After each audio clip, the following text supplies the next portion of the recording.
A damaged Mercedes GT3, a front end on the edge of failure, and Max Verstappen pushing harder than anyone else on the track. This should have been over instantly. In endurance racing, damage doesn't make you faster. It ends your race. But what happened here breaks that rule completely. Because after a critical failure, after the car was dragged into the garage, they made a decision no team should make. They sent him back out. No guarantees. No full repair. Just risk. And instead of dropping back, he got faster. Overtakes. Relentless pace. A performance that didn't match the condition of the car. All of this during one of the most intense race weekends of the entire year. This wasn't just a comeback. This changed how drivers look at limits. And the final part of this story is the reason even Formula One couldn't believe what they were watching. This wasn't supposed to become history. Verstappen didn't come here to prove a point. He came to prepare, to learn the track, to understand the car, to build something for the bigger race ahead. That was the plan. Quiet progress. Clean data. No unnecessary risks.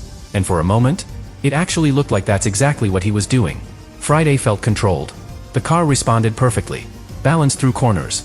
Stable under braking. Everything worked. And that's always the first warning sign at the Nürburgring. Because this track doesn't reveal its problems early. It hides them. In small details. In tiny imperfections. Things you don't notice until they become impossible to ignore. And Verstappen knows this. He understands something most drivers learn the hard way. At this circuit, perfection is temporary. It never lasts. Saturday begins to shift that feeling. A penalty drops the car down the grid. Not a disaster, but enough to change the approach. Because now, it's not about managing the race. It's about recovering positions. And recovery here means risk. But even that wasn't the real turning point. Because just hours later, everything changes. A multi-car crash. Heavy impact. And one driver doesn't survive. The race stops. The energy in the paddock shifts instantly. Because in that moment, this isn't just racing anymore. It's reality. And that reality follows every driver into Sunday.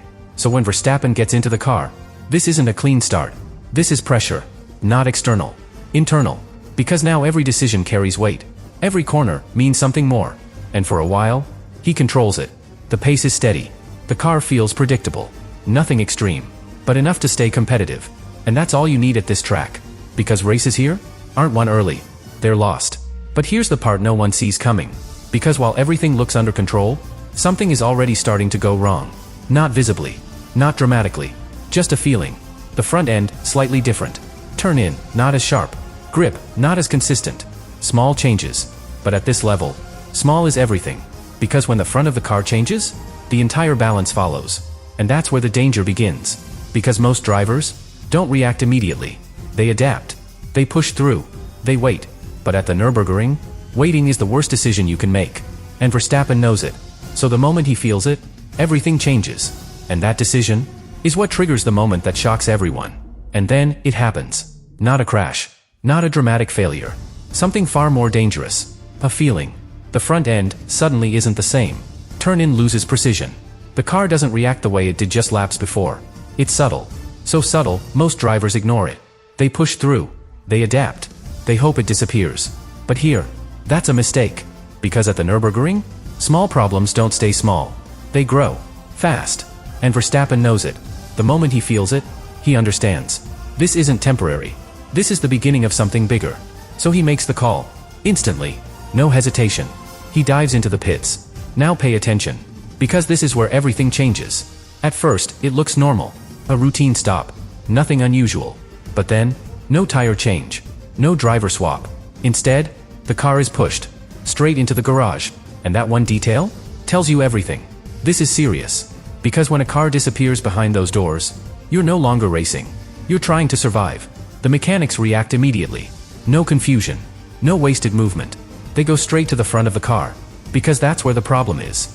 And what they find confirms it. This isn't surface damage. It's deeper. The splitter, compromised. The structure, affected. Possibly even more. And here's why that matters. The front of the car controls everything. Aerodynamics, balance, stability. If that area fails, the entire car becomes unpredictable. At high speed. On a track that doesn't forgive. Now the situation changes completely. This is no longer a quick fix. This is a full intervention. Under pressure. Against the clock. Because while they're working, the race doesn't stop. Time keeps moving. Positions disappear. Opportunities vanish. And outside, everything continues without them. But inside that garage, something more important is happening. Because this isn't just about repairing damage. It's about understanding it. And that's where the real problem appears. They don't fully know what caused it. Was it contact? A curb strike? Debris? Or something hidden? Something that could happen again? And that uncertainty changes everything. Because now, this isn't just a repair. It's a decision. Do they send the car back out without full certainty? Or do they stop here and accept that it's over? There is no safe option. Only risk. And what they decide next is the moment that transforms this entire story. Inside that garage, everything comes down to one decision. Not a technical one. A strategic one. Because they already know the truth. The car is not perfect. The problem is not fully understood. And the risk is still there. But stopping now has consequences bigger than this race. Because this weekend was never the final goal. It was preparation for something much bigger. The 24-hour race. The real test. And suddenly, this damaged car becomes the key to everything that comes next. Because if they don't return to the track, if they don't complete enough distance, they risk starting that race from the worst possible position. At the back. With no advantage. No margin. So the question changes. It's no longer about winning. It's about staying alive. In the bigger picture. And that's when they decide. They go for it. Not because it's safe, but because they have no other option. The mechanics push harder. Every second matters. The front end is rebuilt. Fast. Precise. Under pressure. The splitter replaced. The structure reinforced. Everything checked and checked again. Not perfect, but enough. Enough to take the risk. And then, silence. For just a moment. Because everyone inside that garage understands what's about to happen. This is not a normal return. This is a gamble. The engine starts. The car drops. And slowly, it rolls back out. Into the pit lane. Back toward the track. Back into uncertainty. Now imagine that moment. You're back in the car. You know what just happened. You know the damage was real. And you don't fully trust what's underneath you. But you still have to push. That's the situation. And at first, he doesn't. He listens. Carefully. To every vibration. Every response. Every small signal from the car. The first corners are not about speed. They're about information. Is the front stable? Does the car respond? Is the balance still there? Lap by lap, the answers begin to come. And then, something shifts. Confidence. Not complete, but enough. Enough to go from surviving to pushing. And that's when everything changes. Because instead of holding position, he starts closing the gap. Car ahead. Then another. The distance shrinking. The pressure building. And then, the first move. Late braking. Commitment. No hesitation. Overtake. Clean. Precise. Unexpected. And that's the moment the entire dynamic shifts. Because a damaged car should not be doing this. It should defend. It should protect.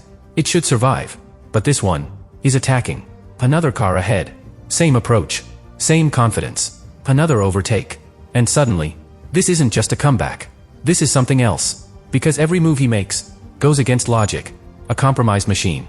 Performing like nothing is wrong. Lap after lap, the pace builds. The confidence grows. And the risk increases with it. Because the more he pushes, the closer he gets to a limit no one can see. A limit created by damage. A limit that doesn't warn you. It just breaks. And if that happens, there's no recovery. No second chance. But he keeps pushing. And what happens next is the moment that turns this drive into something Formula One drivers will not forget. And this is where everything reaches its breaking point. Because there's a limit. Not the normal limit. A hidden one. The kind you only discover when it's already too late. The tires are fading. The temperatures are rising. And the car is under more stress than it was ever designed to handle in this condition. Every lap now is heavier than the last. Not physically. Mentally. Because Verstappen knows exactly what he's doing. He's not just pushing the car. He's pushing the damage. Testing how far it can go. Without collapsing. And that's where it becomes dangerous. Another car ahead. Faster than the previous ones. More defensive. Less willing to give space. This isn't an easy move. Not here. Not with this car. But he doesn't back off. He studies. One corner. Then another. Looking for something small. A mistake. A hesitation. Anything. And then, he finds it. A slight loss of traction on exit. Just enough. The gap opens. Barely. And he commits. Late on the brakes. Full commitment. The car dives in. Front end loaded, exactly where the damage is. This is the moment. If it holds, he makes it. If it doesn't, it's over.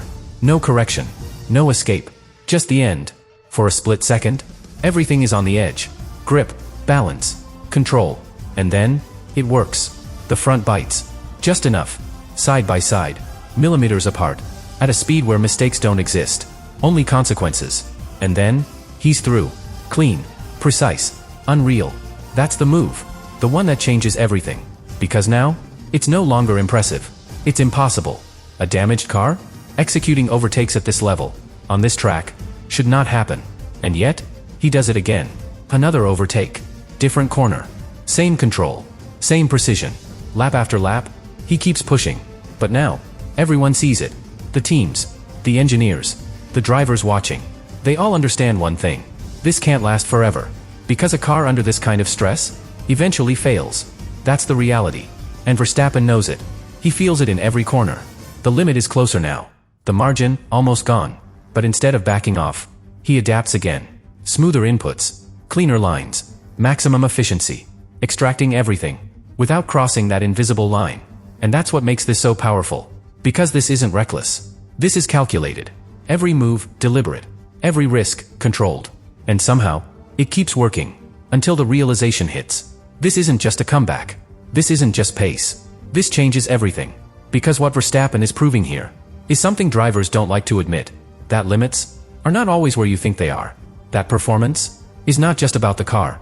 And that control, at this level, can override everything else. And that's why this moment matters. Because every driver watching this understands one thing. If he can do this with a damaged car, then what happens when nothing is wrong?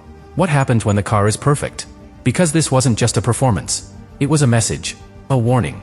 And the most dangerous part is that the original problem still hasn't been fully explained. Because until they understand what caused the failure, this can happen again, at a bigger race, with higher stakes, where there is no comeback.